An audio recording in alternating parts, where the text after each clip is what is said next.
Conakry, Bamako, N'Djamena, Ouagadougou, et Ceuta, on pourrait en citer d'autres encore. Toutes ces villes, théâtres des révolutions de palais, peinent à renaître des décombres des régimes défunts. Les liesses populaires, parfois éparses, parfois fusionnelles, n'ont pas encore suffi pour proportionner la gouvernance aux enjeux sociaux, économiques, politiques et sécuritaires. Nul doute que les secousses politiques et sécuritaires ne peuvent pas être seulement des épreuves historiques pour nos États. Comme si cela ne suffisait pas, elles se transforment en désastres. Artistes célèbres, économistes réputés, journalistes éminents, politologues estimés, sociologues engagés, et bien entendu hommes et femmes sensibles, tous œuvrent pour exorciser ces convulsions. La preuve indéniable d'un combat acharné contre les zélateurs de la pensée unique et les fantassins du narco-terrorisme. Un sale temps pour les démocraties. Pourtant, des villes entières s'enorgueillissent d'être capitales du livre, Conakry, de la photographie, Bamako, ou du cinéma, Ouagadougou. Mais, ces mêmes villes, aujourd'hui, sont perçues comme des simples acteurs de seconde zone. Dans ces villes, les citoyens fulminent de vivre emberlificotés par l'insécurité et l'instabilité politique. Conséquence, les citoyens accordent peu de crédit à leurs élites. Leurs intérêts ne convergent pas, faute de connecteurs logiques entre les besoins des citoyens, justice sociale, et les résultats de la gouvernance. Ne faites pas la grimace. Nos pays sont traumatisés et divisés. Jadis objets de fierté, ils sont aujourd'hui sujets de pitié et d'incompréhension. Par là, quelques discours pour faire un dernier baroud d'honneur. Par-ci, quelques gestes pour enfouir nos problèmes dans les bas-fonds des capitales. En permanence, l'insécurité et l'instabilité nous prennent de vitesse. Or, nous devons être capables d'y anticiper. Partout, le deuil et l'errance caractérisent le quotidien des populations. Partout, émergent des projets de société idéologiquement séduisants, mais pragmatiquement irréalistes. Hélas. Le 20 octobre 2022 à N'Djamena, la manifestation de l'opposition contre la prolongation de la transition à 2 ans, tourne au fiasco, plus d'une cinquantaine de morts. La communauté économique des États de l'Afrique centrale, CEIC, s'indigne.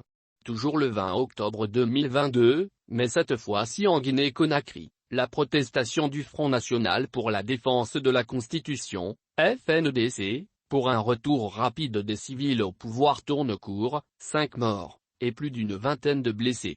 Le 24 octobre 2022, sur la base militaire de Djibo, Burkina Faso, plus d'une dizaine de soldats meurent dans une attaque narco-terroriste. Le putsch du 30 septembre 2022 du capitaine Ibrahim Traoré, 34 ans, contre le colonel putschiste Paul-Henri Sandaogo Damiba n'a pas encore fait de l'effet. Le 22 septembre 2022, à Bani Bangou, Niger, plus d'une dizaine de civils meurent dans une attaque narco-terroriste. Depuis mars 2022, Mali, pour s'assurer le contrôle du territoire, des combats meurtriers entre l'Aigle et le Gnion jettent les civils sur les routes de l'exil. De part et d'autre de Gao, non loin du camp militaire de la ville, poussent les tentes des déplacés. La liste peut être longue. Au nord comme au centre du Mali, le sort s'acharne sur les populations, qui sont isolées. La route Gao-Niamey est devenue celle de tous les dangers. Les populations de la région ne dorment plus que d'un seul œil. Comme me raconte un ami, nous dormons avec le risque de ne jamais se réveiller. J'ai l'impression que l'on ne nous considère pas. Dans la terre à soif, Orsena dit ceci. Et comme les jacinthes tuant le fleuve à petit feu, les narcoterroristes interdisent l'agriculture, bloquent le commerce, ferment les écoles, condamnent la musique, réasservissent les femmes malgré les campagnes pour les éradiquer, ils progressent tout le long du fleuve Niger. Les narcoterroristes, c'est donc ce grain de sable qui grippe la machine de la gouvernance. La suite, nos États sont devenus des moteurs à explosion sociale. Ô marchands d'espoir, ne nous laissons pas monter au nez les vapeurs d'essence des Sotramas. Ne nous vautrons pas dans l'indifférence. Ne fermons pas les yeux sur le drame qui se joue en face de nous. Au-delà des capitales, agissons contre l'horreur. Nous le savons tous, en Afrique de l'Ouest, nous doutons de nos exécutifs, de nos démocraties comme nulle part ailleurs sur le continent. Nous avons le sentiment d'une fin inexorable de nos sociétés, faites d'abus, de domination, d'humiliation et de violence. Au point que nos dirigeants sont obligés de marcher sur des œufs dans leur propre poulailler. Conséquence, les crises s'emboîtent. La rivalité des États s'accélère. les logiques de compétition-confrontation Est-Ouest et les tensions des modèles politiques, démocratie-autocratie, bloquent toute initiative de paix. Face à ces enjeux de paix, partout la quête de sens dans la gouvernance est prégnante. À nous tous, s'impose la nécessité d'agir et d'avancer ensemble.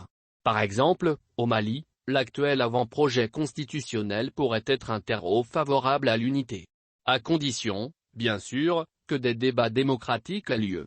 C'est le prix à payer pour que la future constitution soit la graine incontournable de notre awalé démocratique.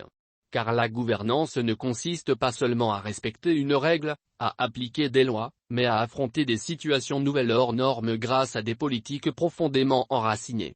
De ce point de vue, la gouvernance ne fonctionne que lorsqu'elle est partagée clairement par l'ensemble des citoyens. Désolé, si mes écrits vous peinent, car ils pourraient rendre furibard. Pourtant, je ne souhaite être ni donneur de leçons, ni rêveur. Mais, par ces écrits, je tente de célébrer l'amour que chacun d'entre nous porte pour le Mali, les Maliens et l'humanité. Donc, ne faites pas de tir de barrage.